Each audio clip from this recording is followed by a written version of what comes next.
A voice like rain on an old tin roof brings stories alive with a soothing truth.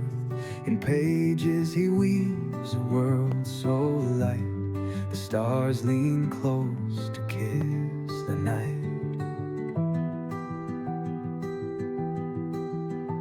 His voice lulls hearts in restless mind, lost in tales where dreams unwind. The book feather reads as shadows rise. His words are calm as lullabies.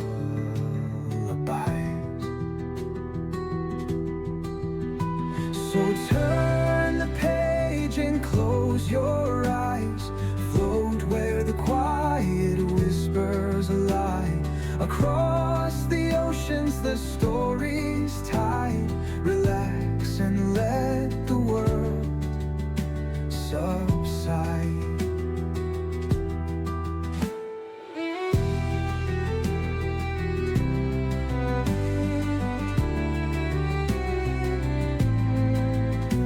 A thousand accents the moonlight bends, in words no borders, no distance ends. Worlds collide in his gentle tone. A whisper makes you feel at home. Each line he shares feels like coming back to a hearth of words in the silent black.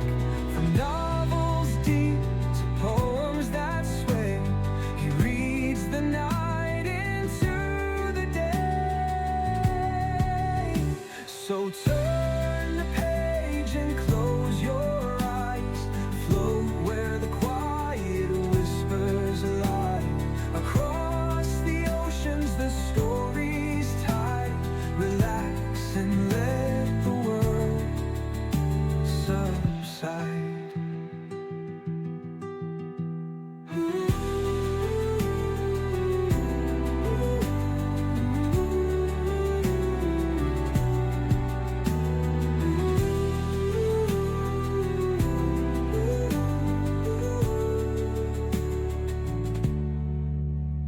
A thousand accents the moonlight bends, in words no borders, no distance ends.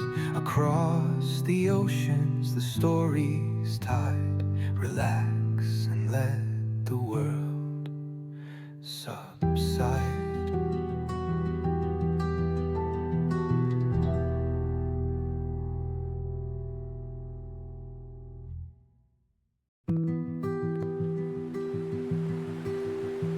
A voice like rain on an old tin roof brings stories alive with a soothing truth. In pages he weaves a world so light. The stars lean close to kiss the night. His voice lulls hearts in restless mind, lost in tales where dreams unwind. The book feather reads as shadows rise. His words are calm as lullabies.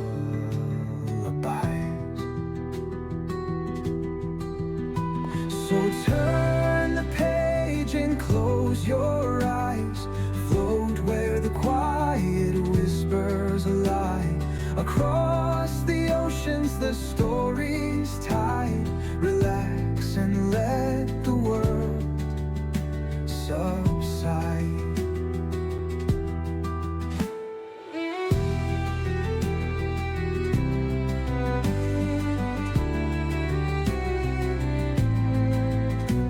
A thousand accents the moonlight bends, in words no borders, no distance ends. Worlds collide in his gentle tone. A whisper makes you feel at home. Each line he shares feels like coming back to a hearth of words in the silent black. From novels deep to poems that sway, he reads the night into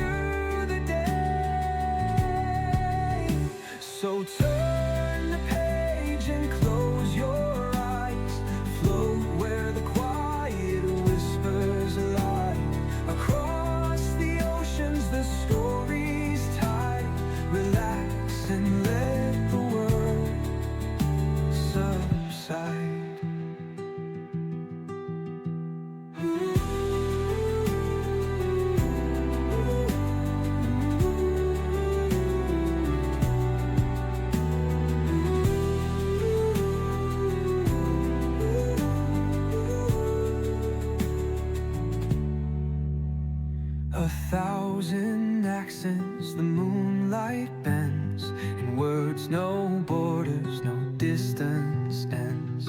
Across the oceans the story's tide, relax and let the world subside.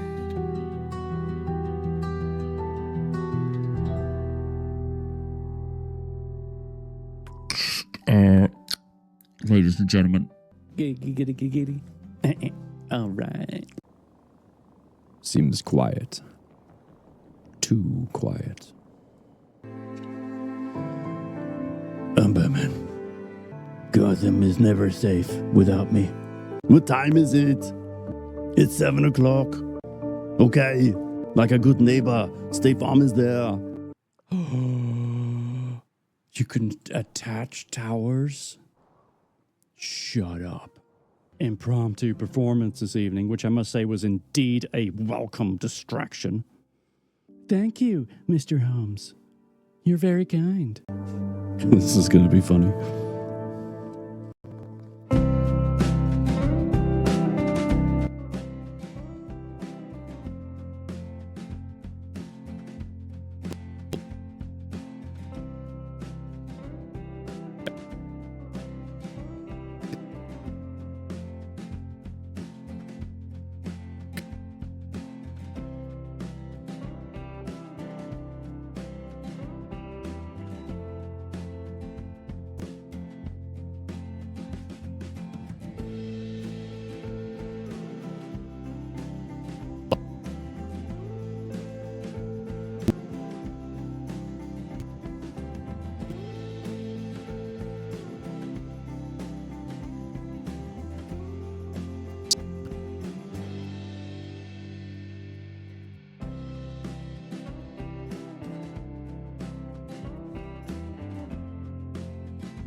Come and get it.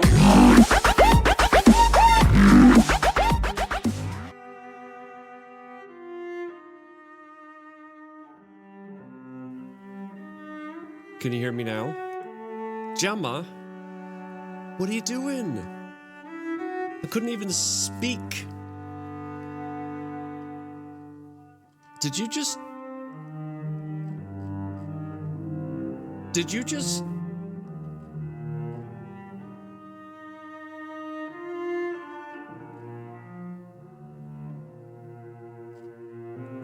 just gave 10 tier 1 subs? What the heck?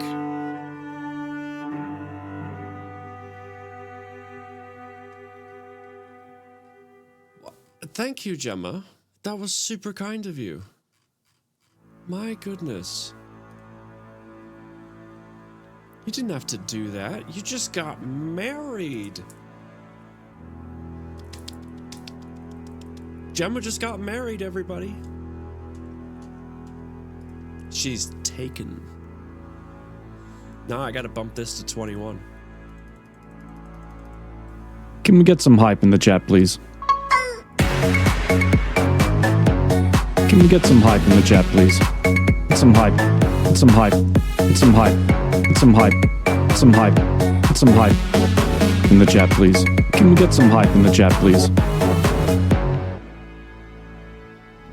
Gemma, thank you so much. Or maybe I should say Mrs. Gemma. Mrs. Gemma. And congrats on getting first place too, by the way. My gosh. You're crazy. You're crazy.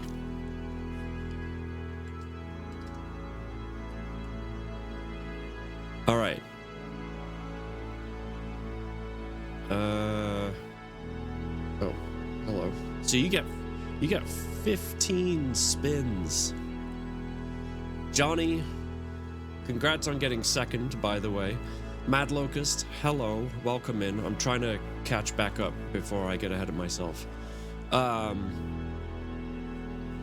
Xenos, welcome. Hello. There's a reason you did that. Well, what is the reason? Because we should be celebrating you. I gotta remember the command. Is it this one? Yes, it is. All right. So we're gonna do this 15 times, which means I should just copy paste, because copy, pasta.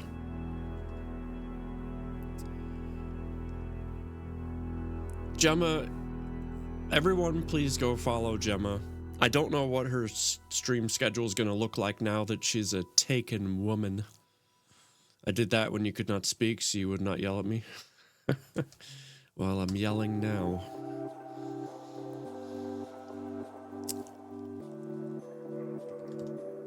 I should give you a sword, Johnny.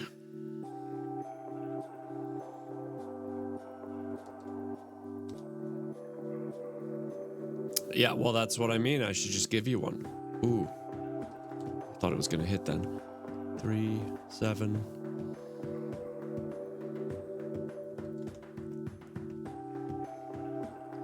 Someone's got to land on this thing. Right? I mean, statistically, it has to happen. Your intro, I gotta say, it's amazing. Thanks. I had such a good time picking the song and then putting a video to it. It was such it was amazing. I'm really glad that you showed me that site and what it could do, because what a game changer, right? What a game changer. I do have a second song. Oh god, that was close.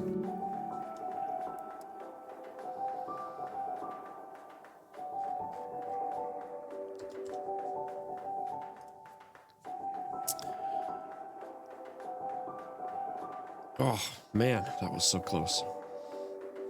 It's okay, I don't have my own command, and I should. You know what? We should get you a command, Gemma. Why don't you DM me in Discord something that you would like to have play or show up, you know, with like a exclamation point Gemma kind of thing. Thank you so much, Gemma. You are way too kind. Who's that handsome guy? It's honestly so unreal. I made like 10 of them for different kinds of vacations. Yeah, I bet so. Choo-choo. That was so kind of you. Oh my gosh. And now I've got... Do you know how hard I worked last stream to get that number down? Now I gotta do it again. All right, well, I guess before we start reading, let's spin the wheel a few times, get some blood pumping, and then we'll read a book.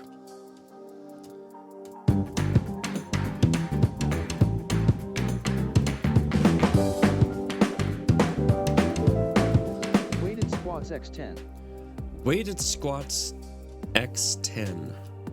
Okay. Helps if I'm not tethered. Let's not do that. Could have been a bad day.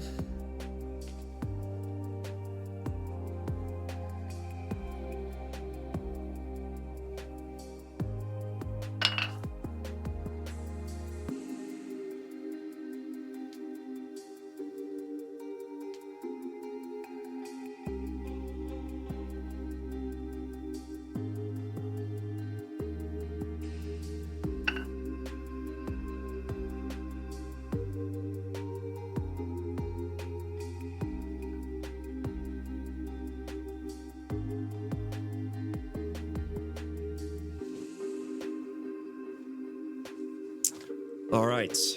Weighted squats done. Hi, Purple. Hi, Purple.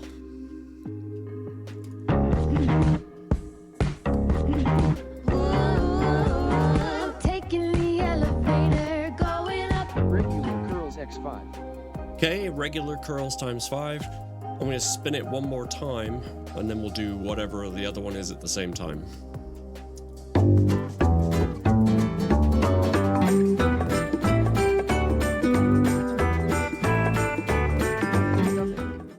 Do nothing.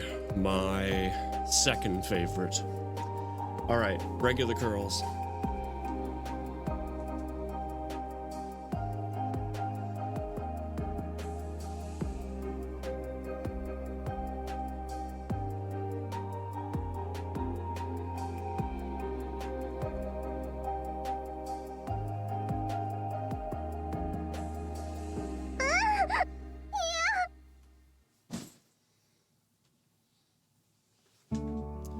Well, thank you. Yeah, to you too. Okay, good. That caught me off guard. As it should. Oh my gosh. Gemma, thank you again. Let's get you an actual, like, big shout out.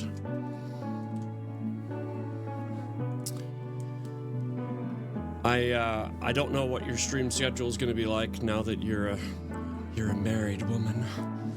Maybe it won't change at all. I have no idea. But I'm so excited for you. This new chapter in your life. It's going to be amazing. Can't wait to see what the future has for you guys. It's, and the pictures, I still remember them. You looked amazing. You really did.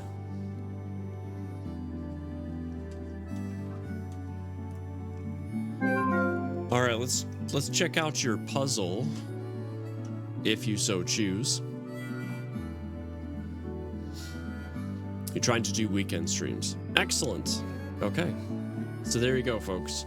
Keep an eye out for weekend streams. That is your puzzle. Kind of gave me a Sherlock Holmes-y vibe, although this looks like it might predate Sherlock Holmes by a little bit. But, you know, the books, the wine, the knowledge, the wisdom that this picture presents, it just oozed Sherlock Holmes. And of course, Zarias is all over it. Hi, Zarias. Always showing up to do the puzzle like a champion.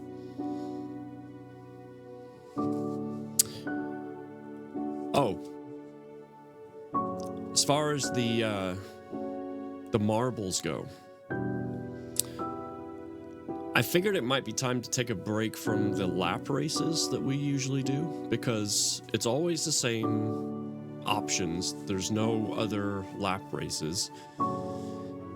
And it can get a bit boring after a while. So I thought instead what we'll do is we'll do 1 or 2 races between chapters.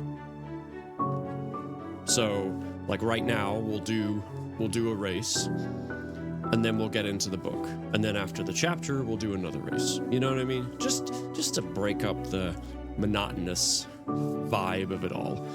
I'm not saying we won't do lap races ever again. That's not at all. Just more of a, you know, just switch it up. Good plan? Thank you. I'm lurking now. Thank you for the lurk, Alan. Or was it Bill? All right. So this is just a regular race, so feel free to ! play. 60 seconds on the clock, and then we'll get into it. So I think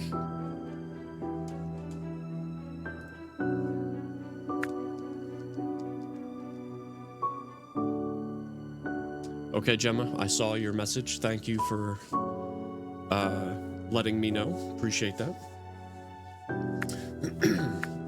I totally forgot what I was going to say. Completely forgot.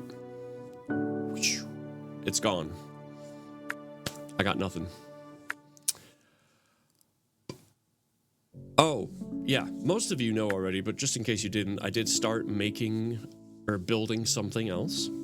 So I finished the raised beds. They're now out in the yard. They're being used. They're full of dirt and compost and stuff. So I started building a bench because I figured, you know what? Let's well, part of the reason was because we had a bench before, and it was actually two benches, and the back that you leaned against folded up to be flat, and then you put them together, and voila, you have a picnic table. But we've had them for a very, very long time, many, many years, and the mechanisms that were in place were starting to really get bad. Because every so often I will, you know, refresh the wood, give it some new life. But unfortunately, everything the wood attaches to was deteriorating, and it was to the point where we couldn't really save it anymore. So I was like, well, I'm getting into this building thing. Why don't I try and... Bill, Alan, your duck, your ball, I mean, gosh darn it, it's disappeared. Actually, it's me and Xenos, that's it. Xenos and I are the only ones left. Or Xenos, in the lead. So yeah, oh, and there goes Xenos. Okay, so it's oh, am I still in it? Yes, I am. So yeah, I thought, you know what? I will kind of give myself the next challenge and see if I can build a bench. So I've started it. I've learned I need some more clamps that are bigger, that are, you know, go wider. The ones I have are a decent size, but they're not wide enough, that's for sure. So those are coming tomorrow, so I should be able to keep going. But yeah, it's been kind of fun. In all my years of living, I have never once really considered myself someone that would get hands-on and build stuff. Like I've put things together, sure. You know, when you buy an entertainment unit and it has to be assembled, and they give you an Allen wrench. You know, I've done plenty of that, but this building thing has kind of opened up new life for me, and I'm enjoying it so much. I really am. Oh my gosh, I won. Rigged, absolutely rigged. So yeah, I'll keep you posted, but yeah, as of right now, I'm trying my hand at building a bench. Who knows what might be next if this is successful and it doesn't, you know, crash to the ground with me sitting on it as a test. But we're not there yet, so.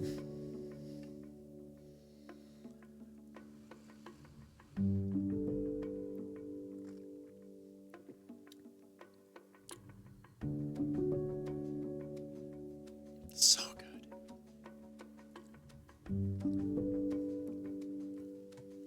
Look at all you did not finished players. You should be ashamed of yourselves. I'll put on a random track and then I'll start reading because we don't have that much left, and it's sad and exciting all at the same time because, you know, who knows how it's going to end and what's going to happen. But then it's done at the same time, so it's a bummer. But the show must go on. I do have our next book ready. It's sitting here. Tennessee Wishes by Melissa Roos. The book before the one we're on now was her book, so we're going to go back to one of hers. And then hopefully, if timing works out, Johnny's wife Dee will have her book ready and we'll be reading that. So there you go. So tonight we are starting on page 248 of the printed copy. We're on chapter 39. This chapter is from Robert Barrett's perspective. The title is Il Bottino di Guerra, The Spoils of War. So, without further ado, thank you so much for being here. Please sit back, relax, get comfortable, and I will read you a story.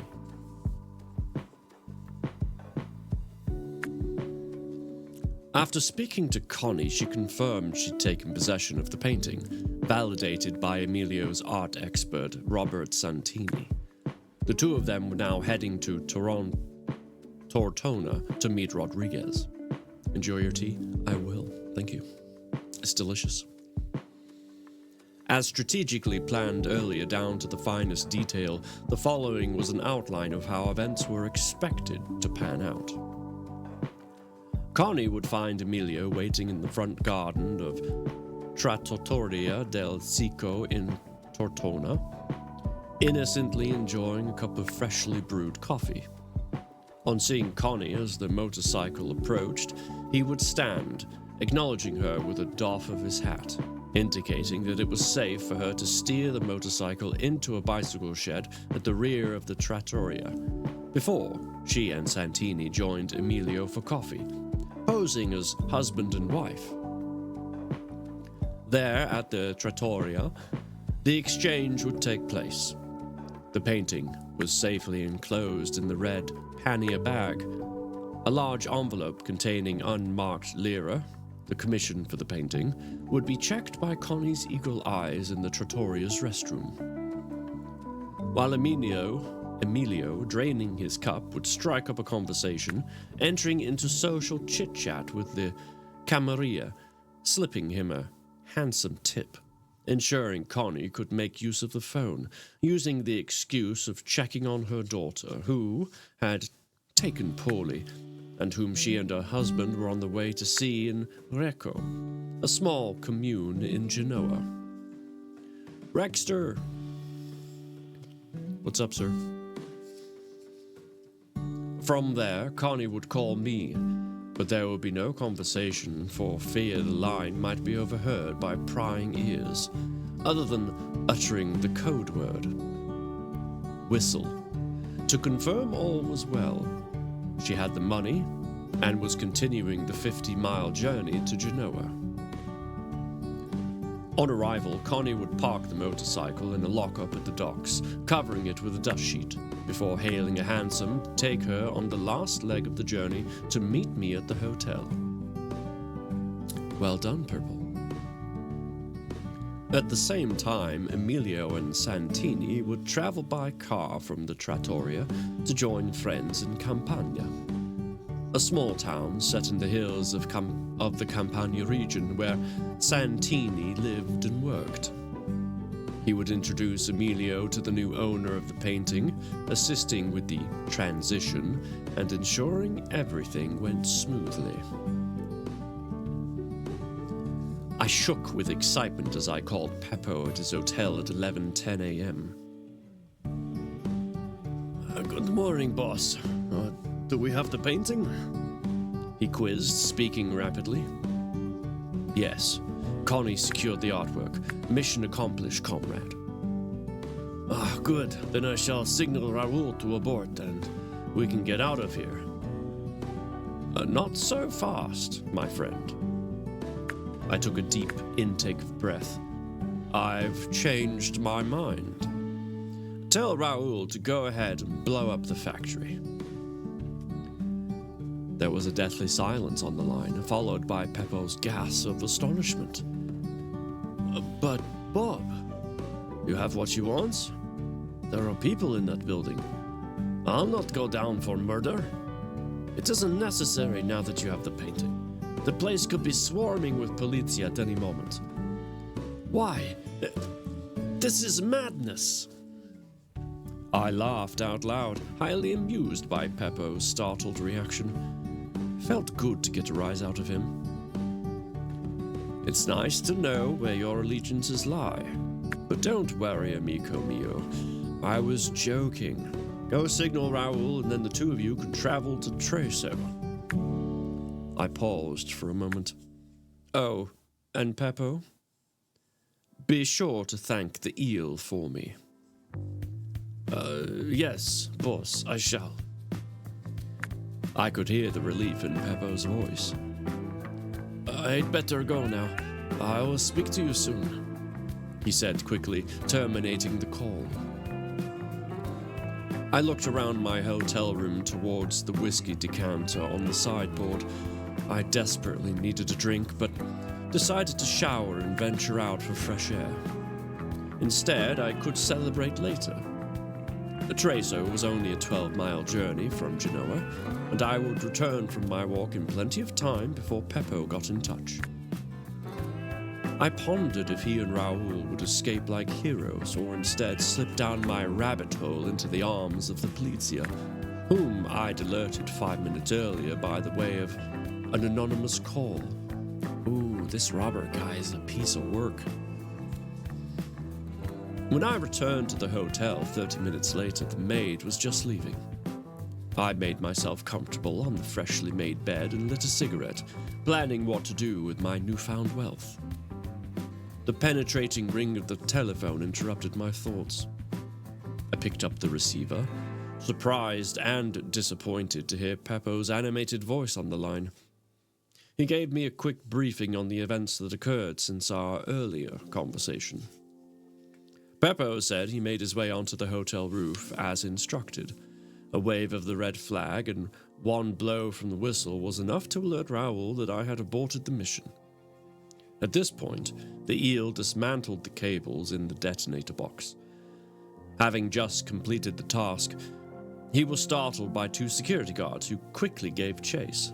But they were no match for the athletic Raoul, who sprinted clear like a whippet, having lost the guards by jumping over a 6-foot wall. Raoul went to the hotel, where Peppo waited in an unmarked car, its engine running. Then, with the route already mapped out, Peppo and Raoul made their dramatic escape through the narrow back streets, finally arriving at their destination in Treso, at an address organized by the Camorra, even. After cutting short our conversation, wishing Peppo and Raoul all the best in their future endeavors, I uncorked the decanter, pouring the whiskey into a crystal tumbler. Then, standing by the window, I closed my eyes as the single malt hit the back of my throat, savoring its heavy oak flavor. I was about to top up my glass when I heard a hansom cab pull up outside to the entrance to the hotel. Pulling back the curtains, I watched just as Connie jumped from the cab and entered the foyer. Filling my glass with whiskey, I set another tumbler in preparation for her arrival, alerted to the sound of footsteps on the stairs. "Come, it's open," I shouted, responding to a knock at the door. I had my heart in my mouth as the bellboy escorted Connie into the room. She was dressed in black, holding a pair of goggles in one hand and a leather handcrafted bag in the other, containing our ill-gotten gains. I tipped the bellboy, who quietly left the room, closing the door behind him. Connie eyed the decanter wistfully as I poured the amber nectar into a glass. "Keep going," she said. "After the day I've had, I need a few glasses of something strong to calm me down. So keep pouring until I say stop." "You deserve the bottle. Well done." I beamed, sinking into the dark blue cushions of a high-backed chair. I watched as Connie removed the pair of black leather gloves, jacket, and a green silk scarf and threw them over the back of a chair. Connie expertly cradled the glass in her right hand. She drained the whiskey in one spectacular gulp while emptying the contents of a large envelope onto the bedspread with the other. I sat staring in wonder and awe as bundles of lira flew through the air, landing on the bed. I traced my fingers lovingly over the notes, like a lover's embrace, before Connie interrupted with a languid spell. "Where do you suppose I sleep tonight? Have you booked me a room?" She asked as she kicked off her leather boots and looked suspiciously at the king-size bed. "Katie!" Good evening. The background music is rather loud. It is. I'm so sorry.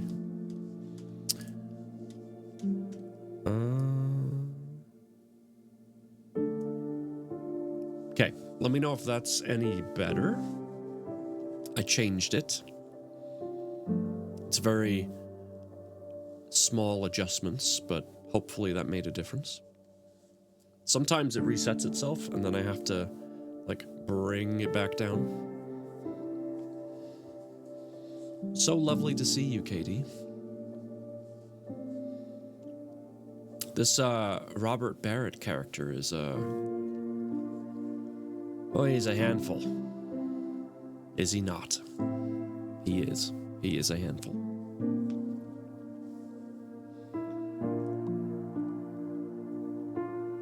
It's a tiny bit too loud, yeah. Still could use a little extra nudge down. Interesting. Let's do this. Okay. I've lowered the decibels of the overall desktop audio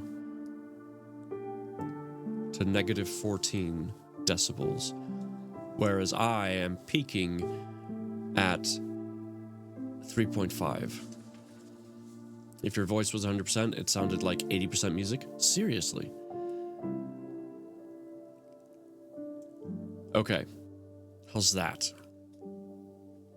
OBS must have done something really weird, because I usually don't have to touch anything. I just go. Is that any better? That's perfect? Okay, cool. Fabulous. Because I want it to be there, but I don't want it to be a distraction, you know?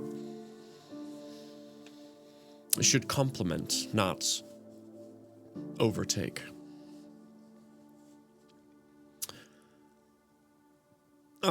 Let's see. Connie was trying to figure out where she was going to sleep. Night Marcher. Hiccup. Night Marcher. What's up, man? Better, it's not usually that loud. Yeah, I know. It's so strange. I wonder if I messed something up and didn't realize. Folks, if you don't know my buddy Night Marcher, you should. He does a lot of unwritten roleplay in GTA. He is both Ken the Newsman and some other devious character who is a thief. But you didn't hear that from me. Right. Page 252. Don't worry, you can have the bed, I said. I'll take the couch. Let's face it, I've slept in worse places. As you're already aware, we're booked as a married couple so as not to arouse suspicion.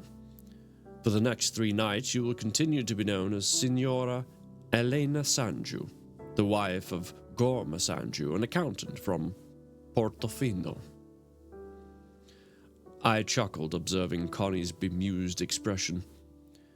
It's too late to change it now, I explained. And anyway, the hotel is full.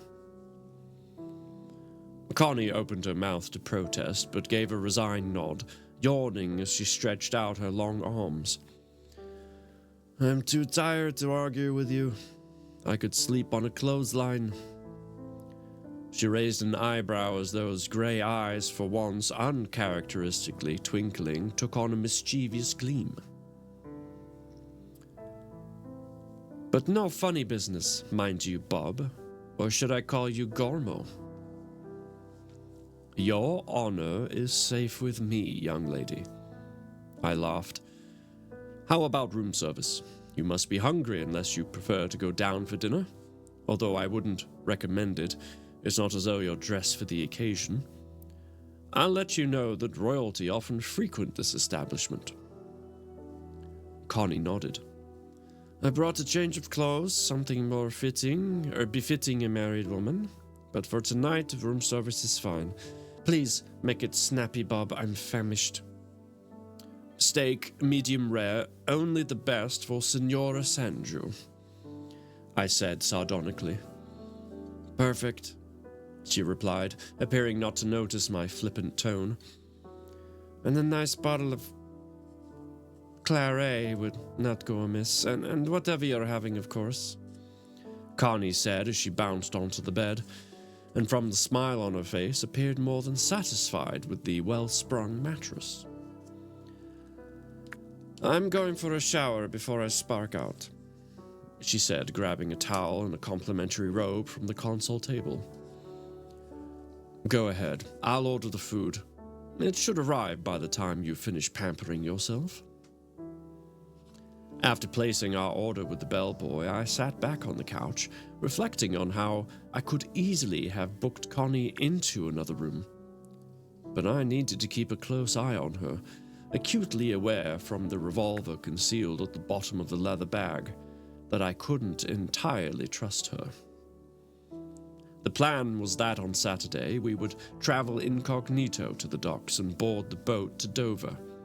From there, we would go our separate ways, Connie returning to her homeland in Germany, while I would make my way to Birmingham, to a safe bolt hole organized by John from the Peaky Blinders. With Connie attending to her ablutions, I counted the notes and slipped some into an envelope, which I placed on the pillow. Whatever my thoughts about Connie were, she'd done well and fully deserved the generous commission. It was a pity that she would only have a short time to enjoy the fruits of her labor. I removed the fixed blade hunting knife from the leather sheath in my valise that I'd sharpened with a wet stone earlier.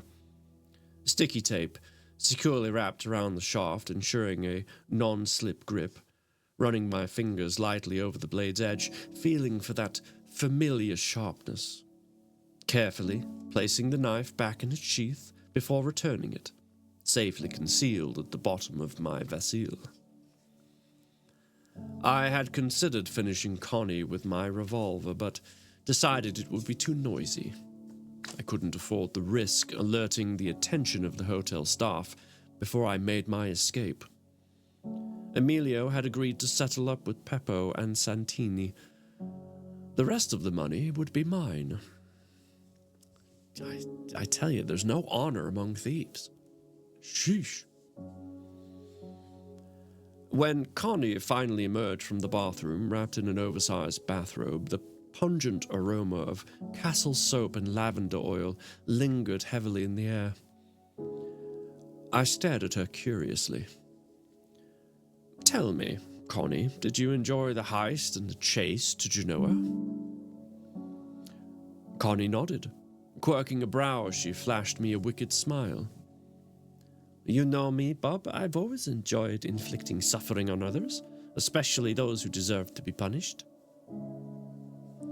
Fubar, thank you for the lurk, sir. The waiter had already delivered the food and wine, so we sat at the dark oak table in the middle of the high-ceilinged room. 2 taper candles flickered in the corner. Our celebratory dinner, a veritable feast of antipasto, olive bread, and steak, was soon an alcoholic affair. Connie attacked the food with gusto, washing it down with copious amounts of red wine and whiskey before we started on dessert. 2 generous slices of olive cake infused with orange juice and fresh rosemary, all served with a dusting of sugar. It was delicious, although Connie's nefarious smile was slightly unnerving. She stared at me across the table with the air of a tiger inspecting its prey, her head tilted to one side, and said, "When we get to Dover, it doesn't have to be the end of our collaboration. Come with me to Berlin?" she asked with a contrived smile and arched brow, although her suggestion sounded more like a demand than a request. "We could be good together, the perfect business partners." She spoke slowly, staring at me with expectant eyes as a thin wisp of smoke rose from her cigarette. I gazed at her in baffled confusion, spluttering my drink as I struggled to stay focused, perplexed by the propriety of the question. By now, my head was spinning from the alcohol. I glanced around the table bleary-eyed, shocked to discover we'd consumed 2 bottles of Claret and a bottle of single malt. When I reacted to Connie's suggestion, I casually told her that, regretfully, that could never be. We were better off alone. It was safer.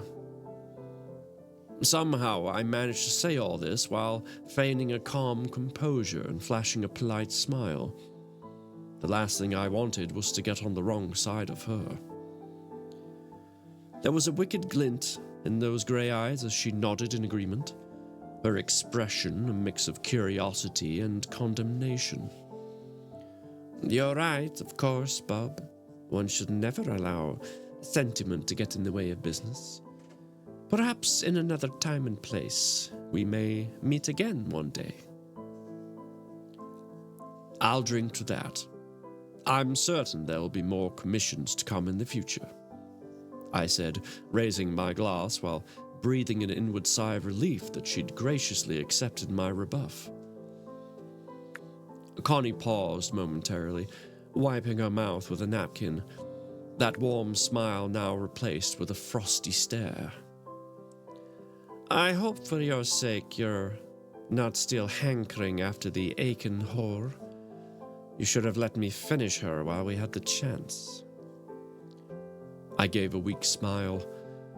"Connie, you, of all people, must realize that the mere idea of a liaison of a sexual nature with that young lady is abhorrent to me." Connie paused, offering a thin smile, then nodded in resignation.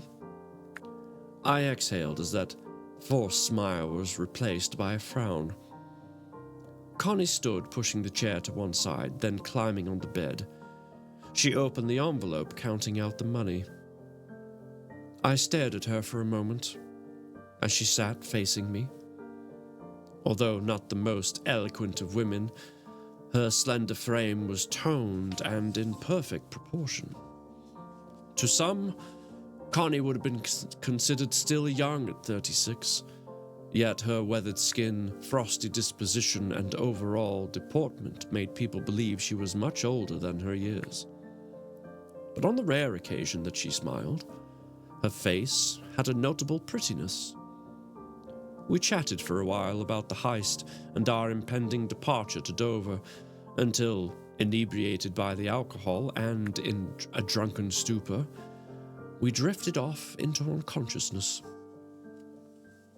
I awoke the following morning from a deep, dreamless sleep to find Connie still lying on top of the floral bedspread, her usual sallow cheeks still slightly flushed from the alcohol she consumed the night before.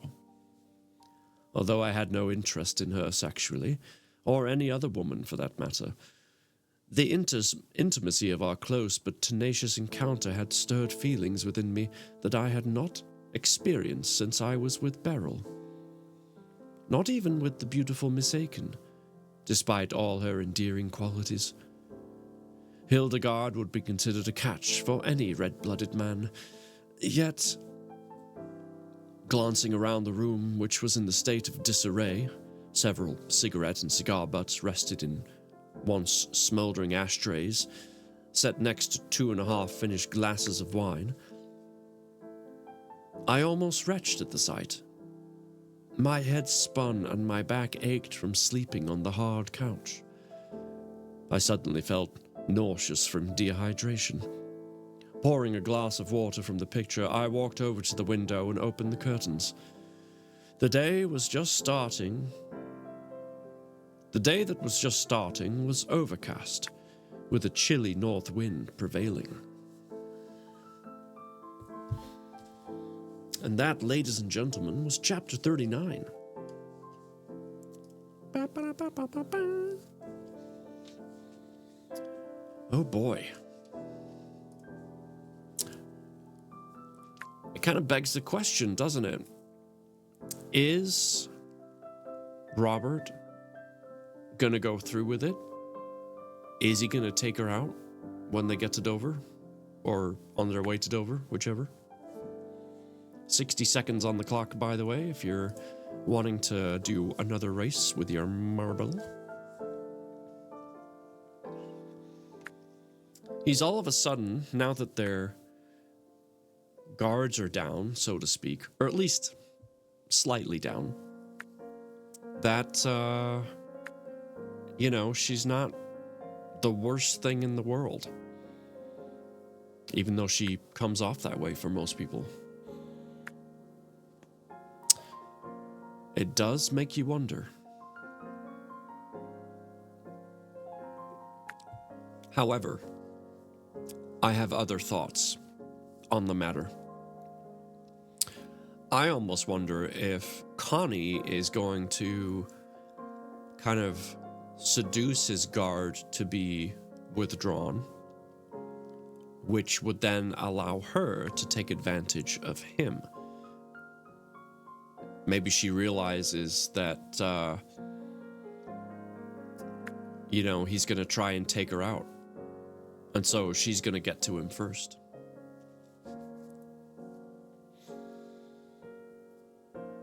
Could be. She is a smart person.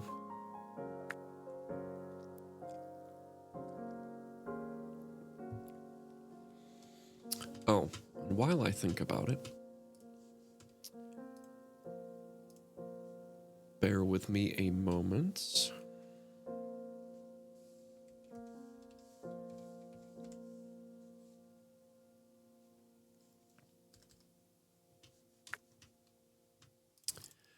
Ba-ba-ba-da-da. Ba-ba-ba-da-ba. No, what are you... silly computer?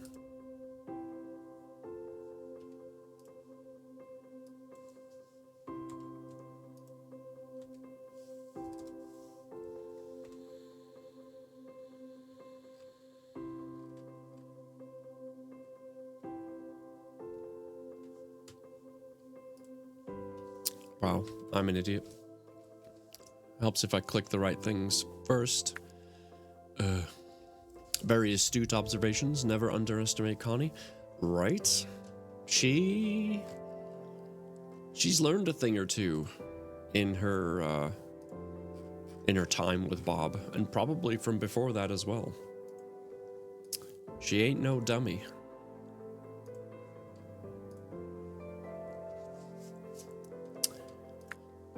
Gemma, if you're still there, do me a head and refresh chat. And then type something.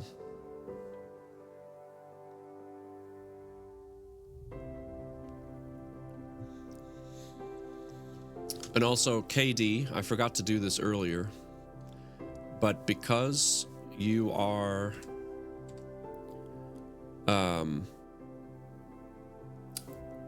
an author of a book that we are reading on stream, well, 2 books now, actually.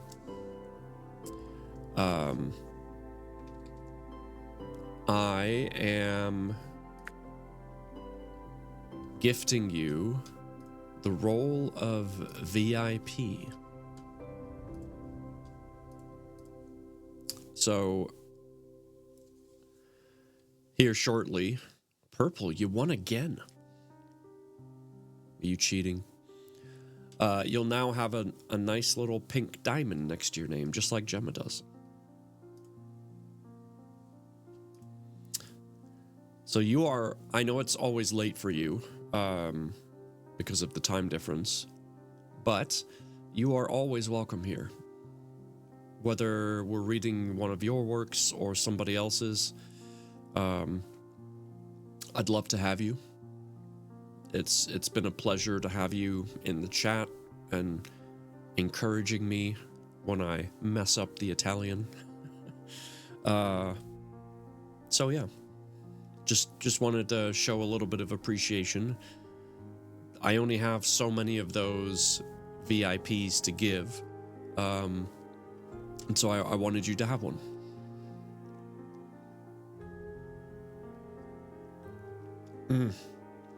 Man, that tea is hitting the spot. All right. I'm going to start one more race, and then I'm going to start or continue reading with chapter 40. And you are quite welcome, Gemma.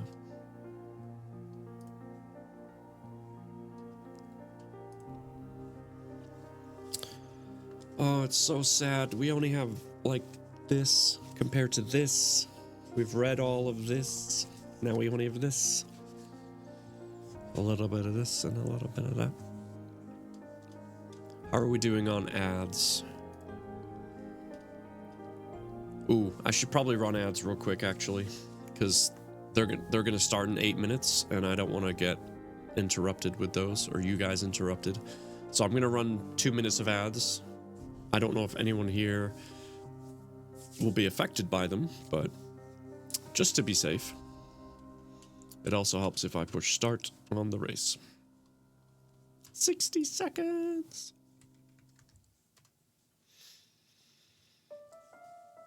Thank you. I will pop in from time to time. You might like my award-winning Christmas novella, Christmas at the Saporis, for consideration later in the year.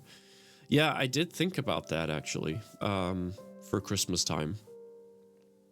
Because I like to try and do something. It just really depends on how it all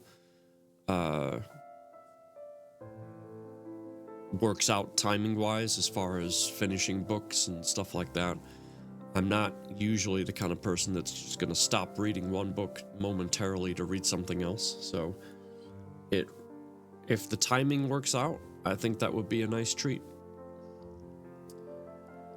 I also like to do my own reading of The Night Before Christmas as well.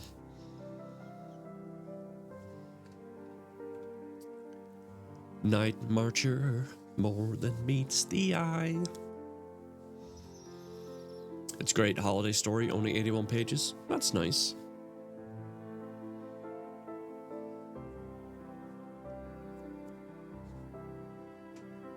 And that's right, chat. She won an award for that book.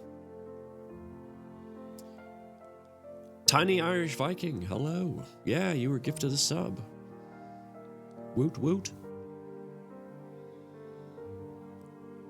We're just waiting for the ads to end, which will be in about 10 seconds, and then we're gonna keep reading our story.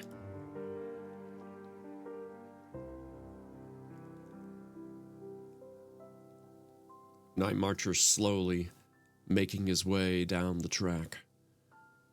Rexter in first place. Oh, it's a close one.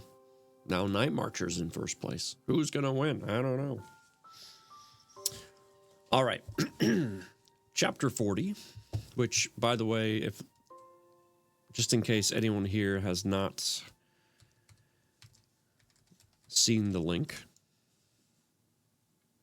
Uh-oh, Night Marcher got yeeted. Sorry, buddy. Please click on that link. Check out our author's work. You won't be disappointed. I guarantee it. Oh, I got yeeted as well. Oh, and Rexter, you're it. Stay on the track, buddy. You must live. All right. Chapter 40 is from Salvatore Romeo. Isn't that supposed to be Romano? Have I been saying it wrong this whole time? That might be a typo. Yeah, pretty sure it's Romano. Anyway, oh my gosh. The title chapter is called La Anguilla è un pesce scivoloso. I think. The eel is a slippery fish. Is basically what that was saying. And since most of us got yeeted, I'll do one more as I start to read. So feel free to join the next race. 60 seconds on the clock. Good luck. The developments of the next few days occurred at a breathtaking pace.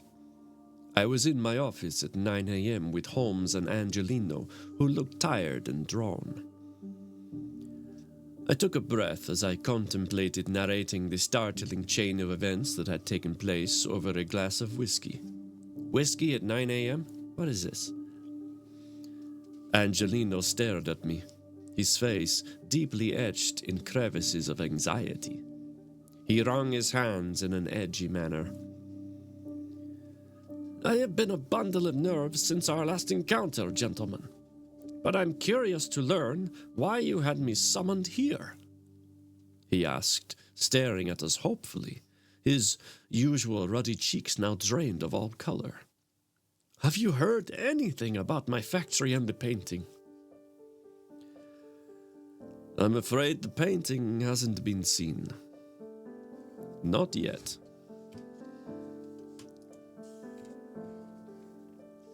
But I'm pleased to tell you that your factory and all who work there remain safe, I said. Oh, thank God for that, Angelino said, making a sign of the cross. Then for the sake of my sanity, I implore you, gentlemen, to tell me all that has transpired. I glanced down at my notes. Very well. The following is an account of everything we know about your car factory, Liguira Cars. Angelino half closed his eyes and nodded as I continued my narrative, periodically referring to the pages from the Polizia report. Alerted to an anonymous tip-off and following a statement from a security guard at Liguira Car Factory, the guard was able to identify Raul Benini, who served as the Carabiniere Bomb Disposal Unit, where he was widely known as the Eel. I have never before heard of this man, Angelino said. The Eel is an associate of Emilio Rodriguez, who is in cahoots with Barrett and the ringleader of the gang. Oh wait, that was Holmes. Holmes explained, furrowing his brow and giving Angelino a despairing look. Pray allow the inspector to continue. Clearing my throat, I continued with the story.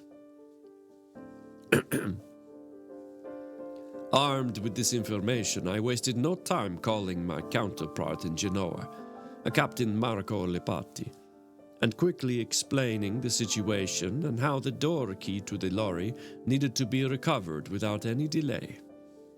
Although a controlled explosion was feasible, according to the bomb disposal team who had cordoned off the area and evacuated the adjoining building, the recovery of the key would be the safest solution for all concerned.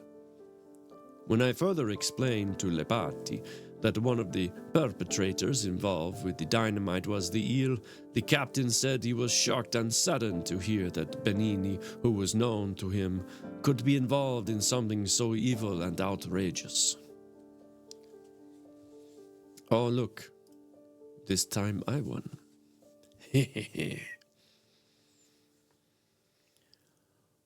I, too, am shocked and deeply saddened that this man had the nerve to target my factory, Angelino expounded. It's hard to believe he's ex-military, someone who promised to uphold the law and respect human life. Quite, Holmes said, taking a sip from his glass. It goes to show that any man or woman, for that matter, is capable of turning to the dark side given the right circumstances. The eel was considered a legend in past times, I continued, but had spectacularly fallen from grace after being headhunted by the Camorra. The temptation of entering a life of crime with the Italian mafia, offering quick and lucrative rewards, proved impossible to resist. When I told Lepati that an anonymous informant had come forward, revealing the two men would be hiding somewhere in Treso, while an exact address wasn't forthcoming, the anonymous tipster suggested they would likely be found holed up in a safe house in Bargagli. Signor Sapori and I agreed that the informant was most likely Barrett, although we have no way of proving that at the moment.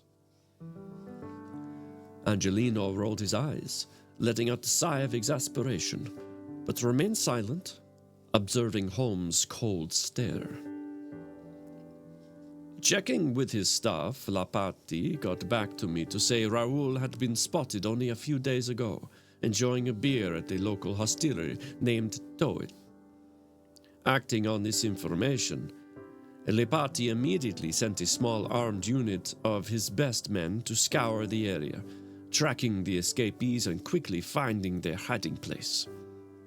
After being discovered making merry in a local osteria, Raoul, distracted while sweet-talking a woman of dubious reputation and oblivious to the siege, soon found himself surrounded by Lepati's men.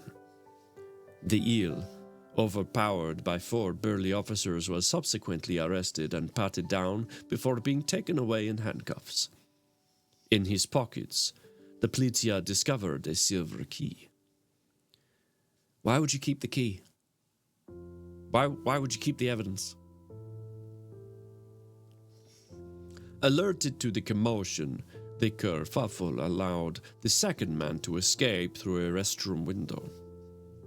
The Polizia gave chase on foot, but the fugitive, flagging down a passing motorist, overpowered the unfortunate man, stealing his car and escaping deep into the countryside.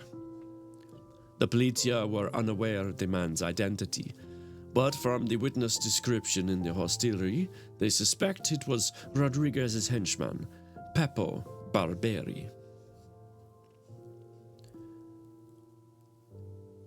Realizing the game was up, the eel agreed to cooperate and confirmed the key found about his person was the one required to immobilize the bomb, stating that although a willing accomplice, he had no wish to endanger innocent lives. Raoul was taken back to Genoa for questioning, but stubbornly refused to give the Polizia any further information, answering no comment to their numerous inquiries and demanding an attorney. Meanwhile, 2 bomb disposal officers collected the special key from Lepati and then traveled the short distance to the car factory. They secured the bomb, ensuring your factory's future, Signor Angelino. And, of course, the many people employed by Liguria Cars, Holmes added. Angelino shook his head in disbelief. So, my factory is safe, thank God, he cried, raising his glass to me and the detective. I want to thank you from the bottom of my heart. I don't want to appear ungrateful. I know I have much to be thankful for. But what about the painting? I presume it's lost forever. Holmes shook his head.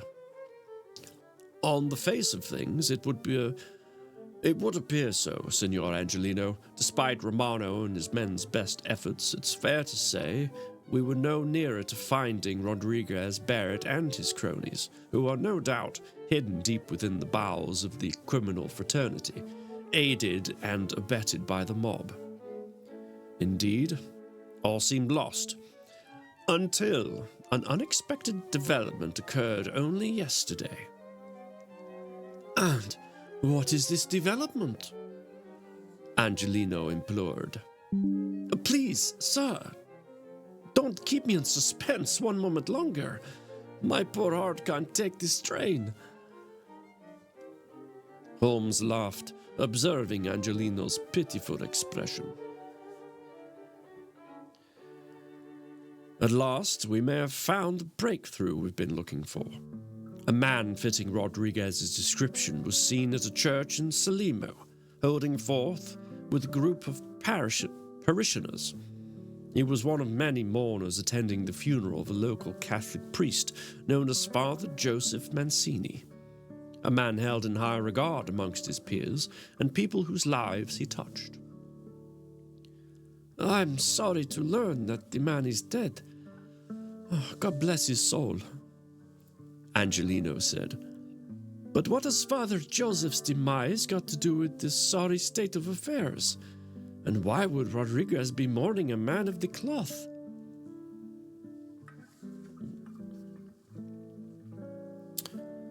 The late Father Joseph was a mentor to Rodriguez in his formative years before he got involved with the Italian mafia. It would appear that the man known as Il Resolver wasn't always a villain. He was once a promising student with a glittering career ahead of him. Rodriguez's appearance at that church tells me he must have held this priest in very high esteem to risk being seen at such a public event in broad daylight. So what happened? Did the police arrest this man? A wide-eyed Angelino asked. Sadly, no, Holmes sighed. Rodriguez spotted the polizia as he was coming out of the church. He ran around the back of the building, pushing his way through the crowd, making his escape in a waiting car. The polizia gave chase, but their black Maria was no match for Rodriguez's high-powered car. How far can he run? Angelino said, his soulful eyes shifting from Holmes to me. It's more of a question of where can he run, I said. The polizia will be covering all the stations and ports. It's possible he's heading west to join the rest of the gang. You know what they say. And they say it in Italian. Gli ocelli di una pioma se radunano insieme.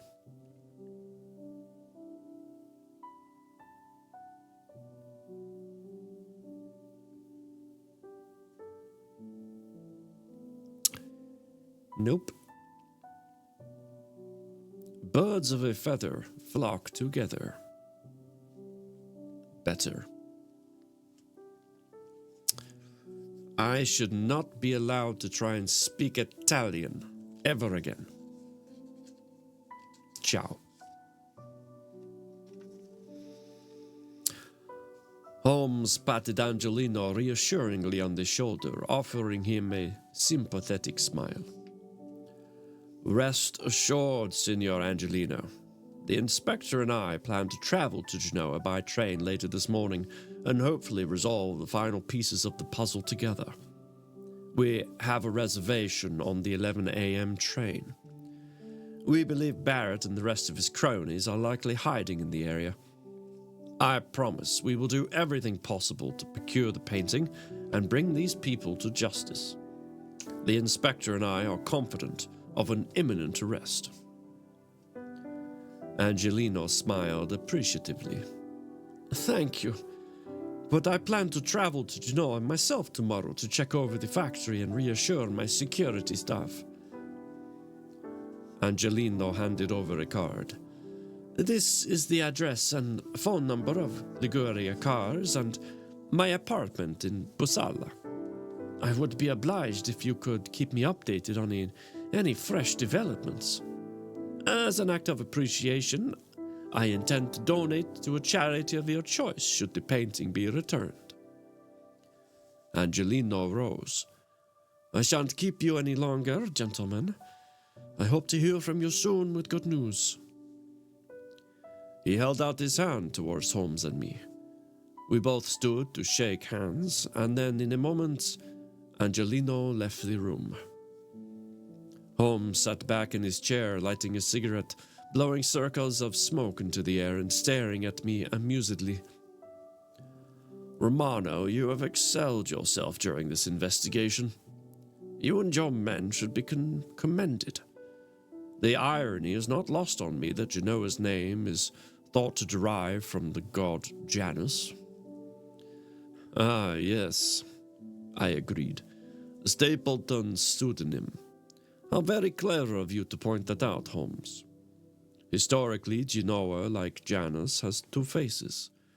One that looks towards the sea and the other that turns into the mountains. It's true what you say, that the most obvious explanation is often the simplest and correct one. Yes, indeed, Holmes said, drawing on his cigarette.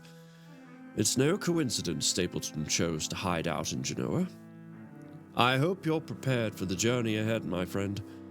I'm confident it will be an interesting one. Barrett and Rodriguez are men both known to bear a grudge. Their relationship is not destined to last. The net is closing in fast, and our fish is well and truly on the hook. And that's the end of chapter 40. That was a nice little chapter. I don't know if I've mentioned this before. I feel like I have, KD, but I really like how you give the details of past events to help the story progress, even though it's talking about things that have happened in the past, hence the past tense. But it yet somehow feels like it's pushing the story forward. It's like things happened, we encounter people, we tell a story. Things happen, we talk to people, we tell a story. But it's done so in a way that keeps you entertained, for the lack of better words. You're quite welcome, my dear.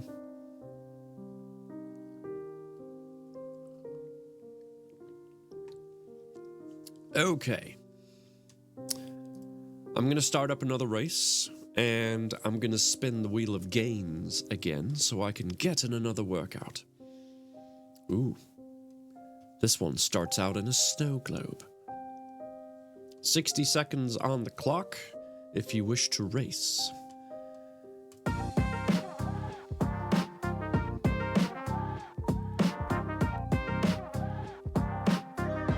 Streamer picks X5. All right, so I get to pick times 5. So in that case, I'll spin again and maybe double it, depending on what it lands on.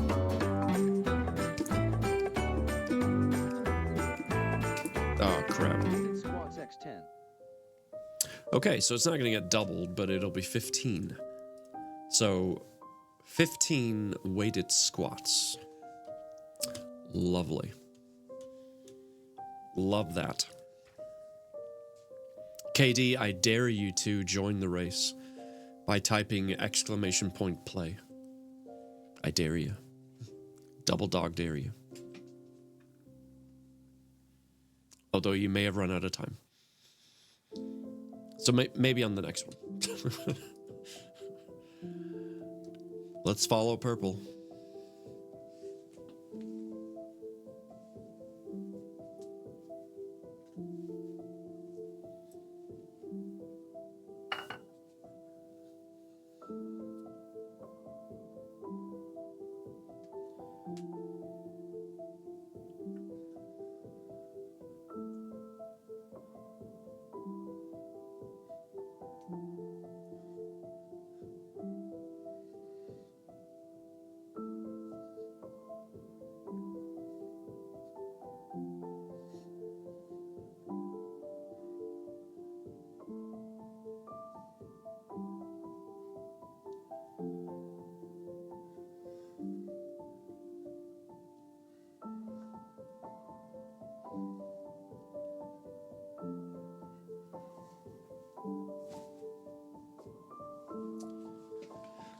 Whew, 15 weighted squats.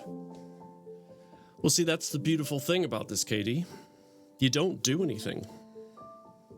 It does it for you.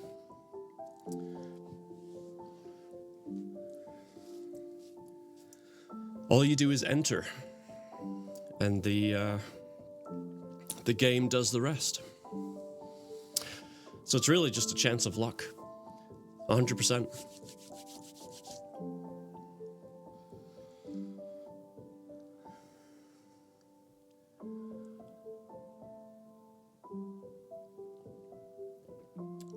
Yep. No controls. Just type a word, and off you go. Whew. Those weighted squats, I tell you. They get me every time.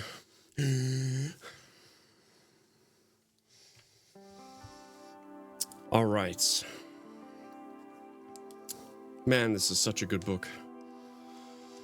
Purple winning again. I see you. That was a very close finish, though. Look at that time. You beat me by 0.3 of a second, or something like that. However it breaks down. Jeepers. All right, let's do one more, or get one started, and then I'll keep reading. Yeah, that was very close. So KD, just type !play into chat, and you will appear in the race. And that's all you have to do.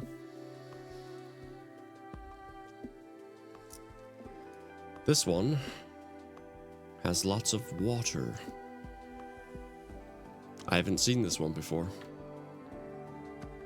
Oh, no space between the two. So make it all one word.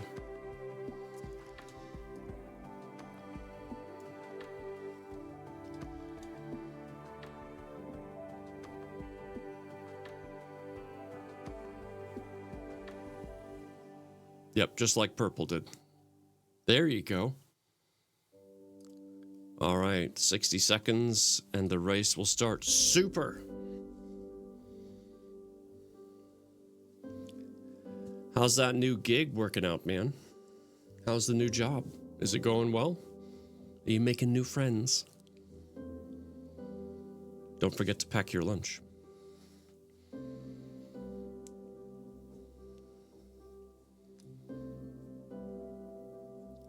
Did they give you a bottle of maple syrup as a welcome gift?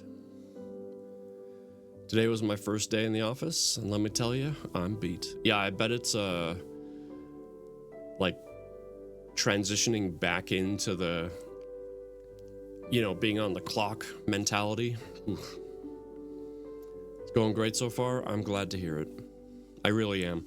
I'm super glad that you were able to pick up another job, because I know that was severely on your mind, and what a stress that can be.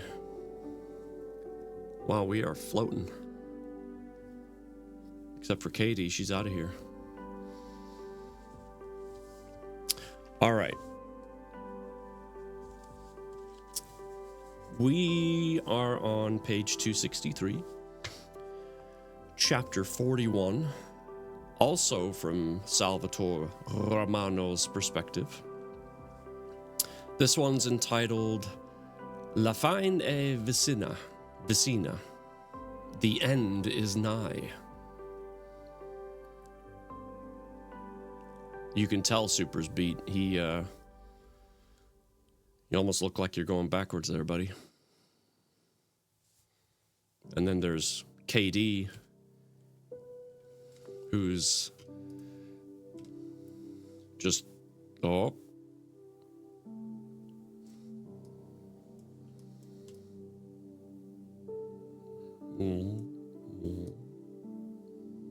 I've never seen this race before. This is interesting. Anyway, I'm getting distracted. The end is nigh from Salvatore Romano's perspective. Holmes and I arrived at the Hotel Copin in the bustling port city of Genoa later that afternoon, having already secured reservations in separate rooms on the first floor. The hotel was 3.5 miles from the Genoa Police Colombe railway station, with easy access to the city's heart. After an early dinner, we took a cab to the Central Polizia headquarters, Questura di Genova at Via Armando Diaz. We soon found ourselves sitting across from my old friend, Captain Marco Lipati. A tall, thick-set man with large, expressive brown eyes and a waxed mustache. He reassured us the railway stations and ports were being rigorously monitored. Roadblocks and foot patrols had been set up by his officers, ensuring there would be no escape from the city for Barrett and his cronies. We'll see about that. In the meantime, the Gardaí were in the process of checking hotels in the vicinity. Each concierge given a detailed description of Barrett, Gallagher, and Rodriguez with instructions to immediately alert the Polizia if they spotted anyone fitting their descriptions. KD, look at that. You won. You won your first race. Let's do another. Because it's fun.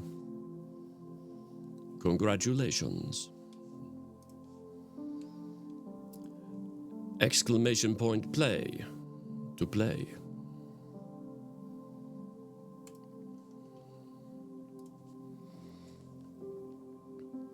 We agreed the fugitive Peppo Barberi would likely have left the city by now, and he could be anywhere. As for the woman known as Connie, it was only thanks to Nico Sapori that we had a detailed description after he drew a picture of her and Barrett. Curiously, the man Nico referred to as Gino, whose identity we now know as Peppo Barberi, was not included in the drawing. That's because Nico likes the guy. He has a heart. Oh, Gemma's getting in the puzzle. Good luck, Gemma. Looks like Zarias abandoned it. Super, you need to talk to your brother. He keeps starting puzzles and then disappearing. What up with that?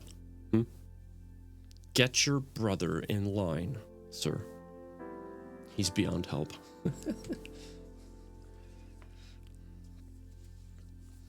And now I lost my place. I got distracted.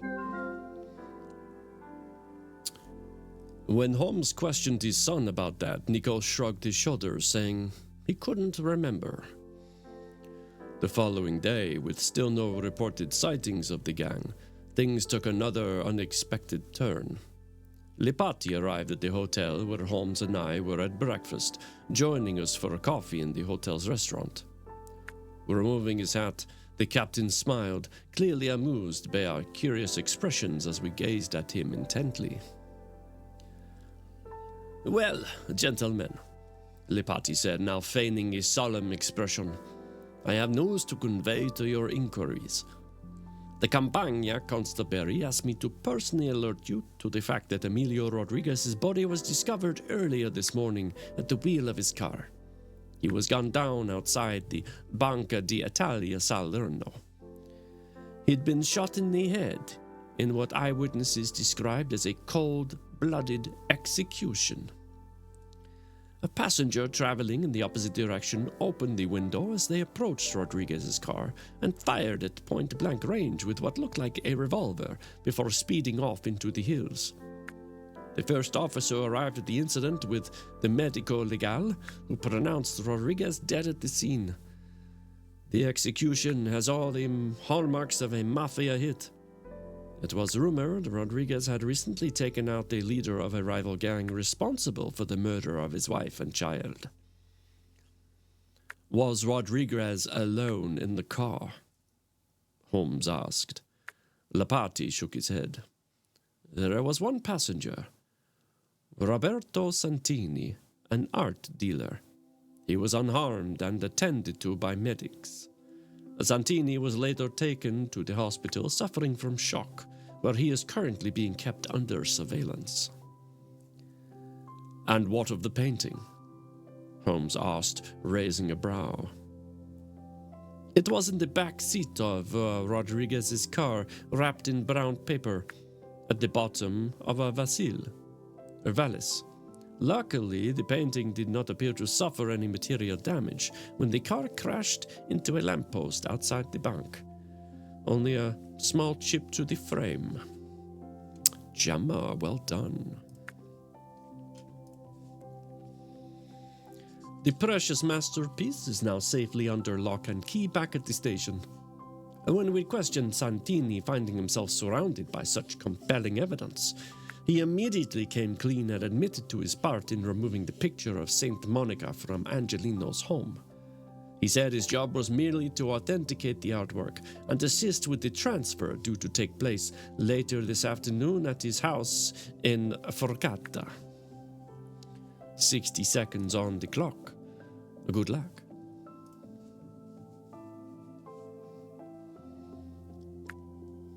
My officers will wait for the unsuspecting art dealer. Santini identified Gerard Francescon, also known as Mr. X, as the man prepared to pay a tidy sum for something wrested for the arte, attempting to acquire a piece of precious art illegally. Your men have done well, Captain, I said, smiling broadly as Holmes and I stood and shook his hand.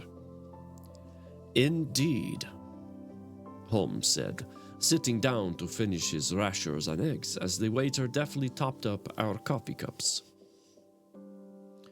Signor Angelino is going to be one very happy man, he remarked as he buttered a piece of toast, adding a sugar lump to his cup. Now, we must find Barrett and his accomplice, Connie Gallagher. I fear they will prove far more elusive, like slippery fish evading the net. Oh boy, it's just me and Super. Will Super be super enough to win? I don't know. The captain smiled, looking like the cat that got the cream. I recognize that look, Marco.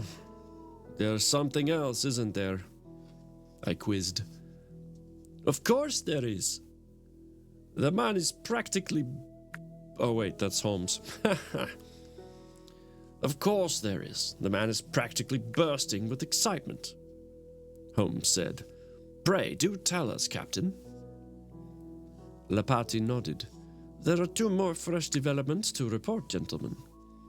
After being interrogated, Santini revealed that Barrett and Gallagher were staying somewhere in Genoa in disguise as a married couple, but, unfortunately, their address was unknown to him. And the second development? Holmes quizzed, leaning forward in his seat and staring at the inspector keenly. One of my men, searching the docks and surrounding area, discovered a leak of fresh engine oil seeping from a lockup. After further investigation, he discovered a Rorin and Kelmet motorcycle covered by a dust sheet, which matches the description used by the couple in the art painting heist. Upon quizzing the hansom cab companies that operate in the area, a driver remembered picking up a woman dressed in black only 2 days ago. He remembered her because she carried a pair of goggles under her arm and spoke with a thick German accent. And where did the cab driver take this woman? I asked. The Grand Hotel Savoy. Why, that's not far from here, I exclaimed. It's merely a stone's throw from the Genoa Place Colombe railway station. Holmes stood, quickly putting on his hat and jacket. Then what are we waiting for, gentlemen?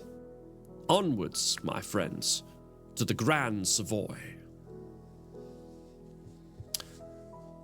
And that concludes the chapter. Oh, super. You got yeeted, and so did I. Nobody wins.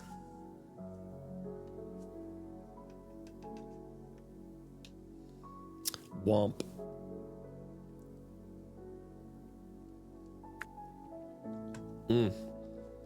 Delicious.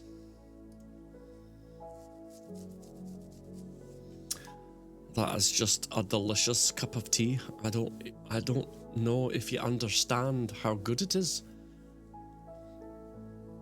I don't think I have the mental capacity for the puzzle today. Yes, it's a bit of a tricky one. And you've had quite the day, sir. Please, just relax. Listen to a story. Listen to me pronounce Italian words terribly. Okay, chapter 42 is from Robert Barrett's perspective, our antagonist. Aussi dit Bob. Also, Kill Bob. Which kind of sounds like Kill Bill. Just not.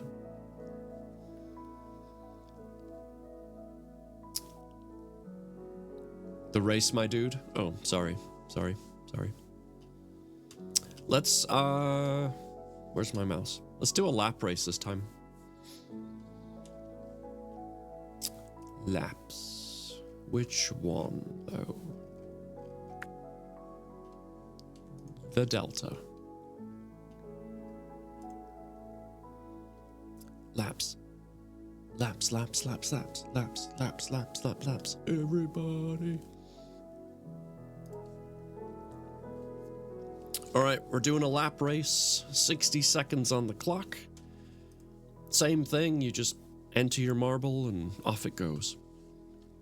All right, chapter 42, Robert Barrett's perspective, titled Kill Bob. Red Thorn. Oh, that reminds me, on Thursday, just as a quick reminder, stream will start a little bit later than usual. Because I have a user test that starts when I usually start stream. So I will fire up OBS and get stream going as soon as that's over. And Red Thorn and I are going to play, I forgot what it's called, Zombie Army 4? Or, no. The heck's it called again? I always mess up the name. Hold on.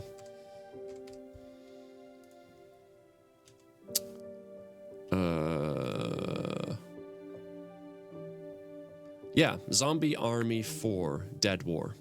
We've played it before. It was a hoot. I don't think we've ever played it on stream though. But quite a while ago we played it together offline co-op. And there's nothing quite like combining a good bullet cam with snipers. I don't think we've touched it since 22. Probably not. So we'll probably just start with the first mission. Just start over kind of thing. But yeah, so that's happening on Thursday. So be sure to come along for that. All right. Chapter 42. Connie was in a buoyant mood during dinner this evening. When questioned, she admitted she felt a frisson of excitement about her future and couldn't wait to board the boat the following morning. We'd ordered champagne and a bowl of my favorite salted almonds to celebrate our last night at the hotel on a pleasant evening with the last moment of Brahms' second piano concerto playing in the background. Prost, mein Freund, Connie said, raising a glass. I joined her in the toast, sipping slowly from my glass. It was a disingenuous ruse on my part, but at least this way Connie would experience some fleeting happiness before I sent her to a watery grave. What a jerk. I'd suffered from a fever the past 2 days. First, a terrible headache, then constantly drifting in and out of fitful sleep, dreaming of people from my past, like Laura and my late wife, Beryl. But this morning, I was feeling somewhat better after showering and enjoying a hearty breakfast. Connie and I had already packed in preparation for our journey to the port. I'd aborted my plan to finish her with the knife, reasoning it would be far too messy, deciding instead to wait until we were on the boat, where I would invite her to my cabin, get her intoxicated with whiskey and a sleeping draught before plunging her overboard. I figured it would take a while with the tide before the body was discovered. The pathologist would find traces of alcohol in Connie's system and presume she'd fallen in a drunken stupor. Well done, Mr. Super.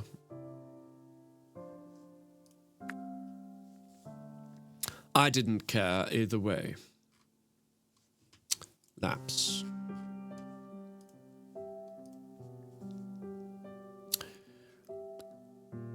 By then, I would be in England, hidden by the Peaky Blinders, with ample money to start a new life.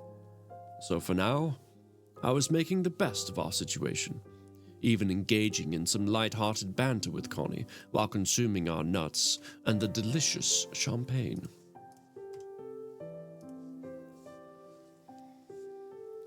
A knock at the door disturbed us from our indulgence. I rose from my chair and opened the door, ushering the Super. Thank you for giving Red a sub. That was kind of you. You have to do that, sir. My goodness. I must add a count to the wheel. I swear this thing's never going to come down. That was super kind of you, seriously.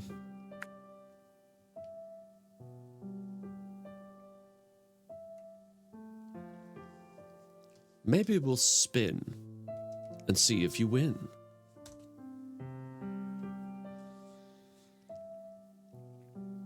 Oh, just slipped by. But my goodness. Your charity. Your generosity, it's amazing. You have my thanks.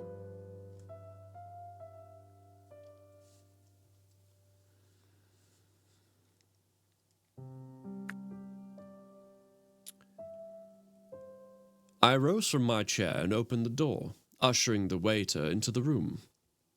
He was carrying a second bottle of the finest champagne from the Sangiovese. The heck is this word? Sangiovese?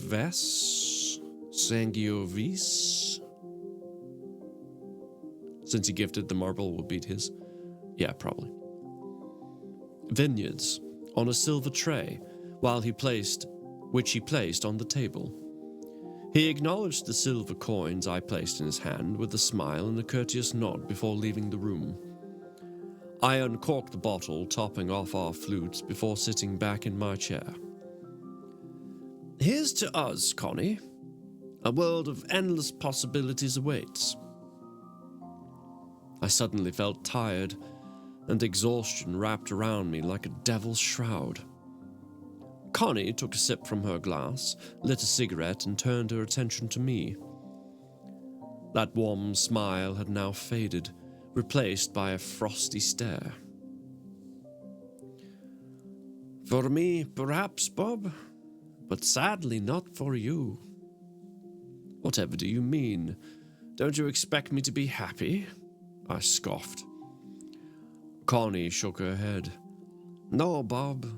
I expect you to perish like you should have done all those years ago at the great Grimpenmire. Now Connie's true tale is coming about.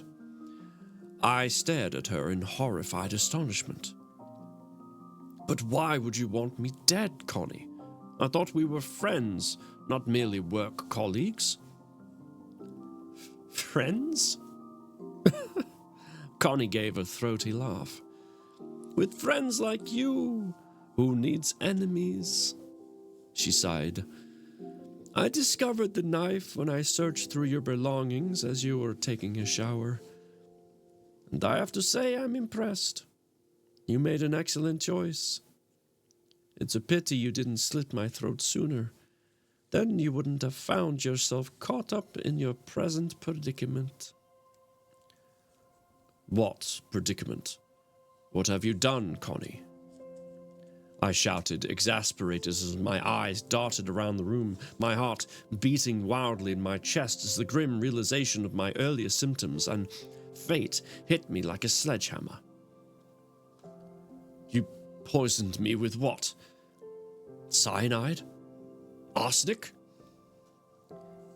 Indeed, Connie said. I've been sprinkling drops of arsenic in your tooth powder for the past few days, and I'm curious to see what effect it would have. This is the reason you've been feeling out of sorts. Sorry about that. I sat back in my chair, my stomach churning, horrified, her maniacal laughter echoing through the room. And now? I asked, dreading the answer that was inevitably coming. Removing the cigarette from her mouth, Connie stubbed it out in the overflowing ashtray beside me and bent down to kiss me on the cheek. Something to remember me by, she sighed. You know, I thought I would feel vindicated about your demise. But I just feel sad that you rejected my business proposal. Together we could have conquered the world if only I had been able to trust you. Connie rose from her chair, putting on her jacket before collecting her valise from the bedroom. You treacherous hag. I never expected to be double-crossed by a woman. I tried to stand, but my legs gave way beneath me. How long have I got? 20 to 30 minutes at most, she shrugged. Ample time to collect your thoughts and think what might have been. Connie gently removed the champagne glass from my hand, her heavy perfume lingering in the air. See you on the other side, Bob, she whispered. Then, in seconds, my ruthless, unsmiling assassin was gone from the room, taking with her my money and all my hopes and dreams. I tried to call out, but no words were forthcoming. I struggled to swallow and catch my breath. I picked up a notebook from the table in front of me. My hands were unsteady as I scribbled a few notes with a fountain pen. With a bleak irony, I could hear the porter outside cleaning the corridor, whistling out of tune as he did his work. The song was Oh, Whistle and I'll Come to You, My Lad, by Robbie Burns, one of Beryl's favorites, which was she often sang when we first walked out together. Apart from the pen and notepad, my gallows humor was the only flimsy tool at my disposal. I closed my eyes, releasing my grip on the pen and the breath I had been holding. Laying back in the chair, resigned to my fate, grateful at least that I hadn't faced the indignity of the London gallows or worse, caught red-handed by Holmes or Romano. My death, when it came, would be peaceful. Someone told me once that the absence of one's misdeeds is abolished by death, although I'm unsure if that will happen in my case. I can only hope, for the sake of the child I leave behind, that it does. As I took my last gasps and floated away into oblivion, reflecting that the whistle of revenge had finally come to be, but tragically not in my favor. I could hear my wife's voice, whispering in the darkness. Beryl, I sighed. I'm coming, my darling. Didn't I tell you I'd love you to the end? And that, folks, is the end of chapter 42.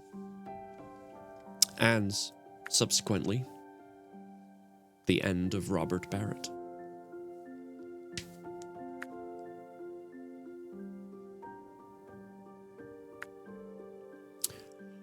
This is gonna sound really weird.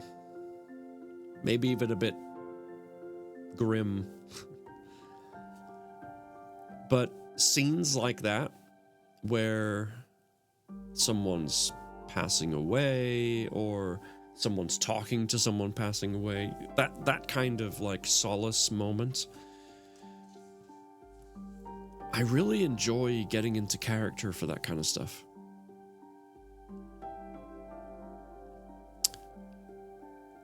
To try and, mainly because I'm trying to bring out something within that character that had not yet been seen. It's not that I enjoy that they're dying. That's not what I'm getting at. I'm enjoying the idea of, like, making them different. Like, in that moment, Bob was very vulnerable. He had stopped trying. He gave up. It's almost like you were able to pity him for a moment. Just one moment. Out of everything else that Stapleton was and was being, even with his own plans to end her. Which, by the way, happy to say I called it, that she was going to end him first. But yeah, in that moment, he became a person that we didn't know. And that gave me the opportunity to let his guard down, so to speak. So that's why I like those moments, I think, because I can steer the character in a different direction. It was good, very moving. Thank you. I appreciate that.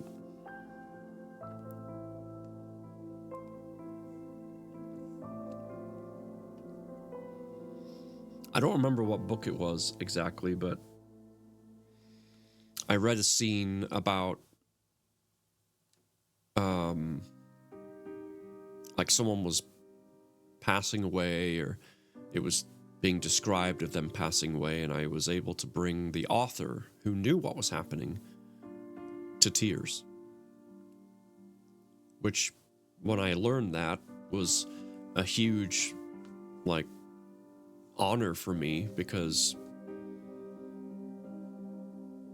I don't know what kind of effect I'm going to have on someone listening, especially the person that knows what's happening. One of my reviewers said I'd made her feel sorry for the antagonist. Yeah, you almost do for a moment there. Like it's right there, right on the edge. Because even though this guy is like taking up precious oxygen that he doesn't deserve, right? He's still, at his core, at the foundation, there's still this love for his late wife, Beryl. And it was because of her death that we learned that made him kind of go off the rails and become the person that, you know, who he is now, that we know. Or at least played a big role in it. So, I think because of that super, thank you for giving Katie a sub. What are you doing, man? You must remain calm, sir. I think because of that one little string that ties him to being human, That's what allows us to see him as a human being that feels. Without that, I don't think there would be any sympathy at all. New job as super high rolling, right? Let's do a after hours broalition. Hey, Beeve, how you doing, sir?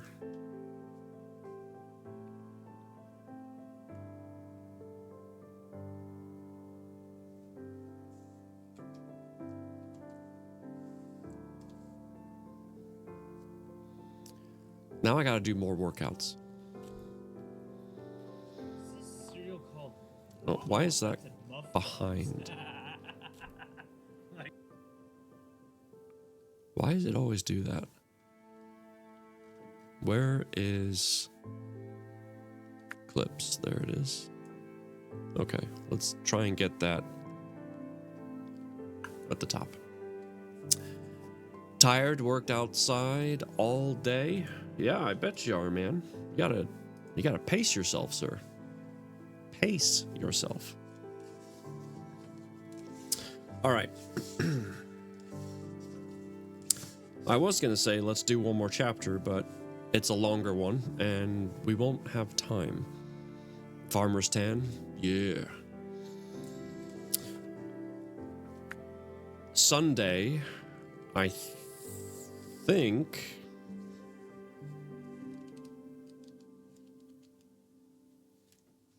Yeah, I think Sunday we'll probably end up finishing the story. We might have to go a little bit of extra, maybe another 30 minutes or so, depending on how it all shapes out. But I imagine on Sunday we'll finish this. So sad. But I'm also eager to see the conclusion, especially knowing that Bob is now deceased. Like, Holmes and Romano really want to arrest him. Will they find Connie? I don't know, but something tells me they're going to find him dead.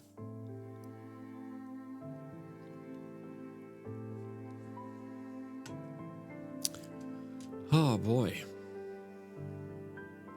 KD, you've written a heck of a story here. I know I keep saying that, and I know you know that, but it needs to be repeated. Folks, if you have not looked up KD's work, got yourself copies of any of her stuff, please do. Please do. We've experienced a lot of really good writers on this stream in the past few years, but not many of them have been award-winning writers like Katie is. So please click on the link, check it out, keep apprised of her work. Katie, the Whistle of Revenge, is this the last story in the lineup, or where does it fall? I forget.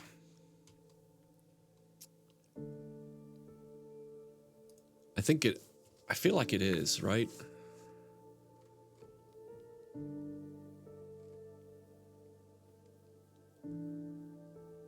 Hey, Dry. What's up? It's the latest story. Okay. Will there be more? Just out of curiosity? Is there going to be a book 5? Because if there is, I would like to know. You're starting book 5 soon. Fantastic. Awesome. I was hoping you'd say that. I was actually hoping you'd say, I've already finished book 5 and I'm editing it right now. Set in the USA? Even better. All right. Come on then. Let's go. That's great. I'm happy to hear that, really. You'll have to keep me apprised as to the progress, because once book 5 is ready, I definitely want to get it on the stream so we can read it. Absolutely. Stars a guy called the Truck Father. Yeah, right. No more tricky Italian translations. Yeah, just tricky English translations instead. Oh, we got some good chapters in tonight. Where did we start at? Was it 38? 39. So 39 through 42. Not too bad. I have another novella, Meet Me in Milan, book 3. That feels like it has Italian in it. Just taking a guess. All right. Ladies and gentlemen, my gosh, what a night. Oh, what a night. I am going to find someone for us to go say hello to. Don't forget, Thursday, stream starts a little bit later than it typically has. But Red and I will be... Noise. Unfortunately, Corgi, I saw it coming. But good try. Red and I will be playing Zombie Army 4. And it's going to be great. Let's see. And there's a moan. Fantastic. You know, my reader friend Vexing Cat is still online reading fairy tales, classic literature. So let's go raid her. It wasn't me this time? No, it wasn't. And Corgi, Gemma, I will work on finding some sort of walk-on for you as well. All right, please copy that raid message as we go visit Vexing Cat. Meow. All right. Again, thank you for the generosity tonight. Thank you for chatting with me. Thank you for racing and puzzling and enjoying me spin the wheel and working myself to a frenzy. I show up in time to raid out. Hope you had a fantastic evening. Oh, Cat, you missed it. That's okay. Thank you, Cat. Oh, Cat, do !Onyx so you can get me, or so you can get the link to the Discord. I don't want you to miss out on any more Onyx Storm unintentionally.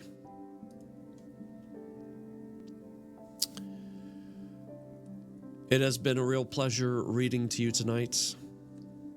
Please take care of yourselves, take care of each other, and I hope you have a pleasant evening.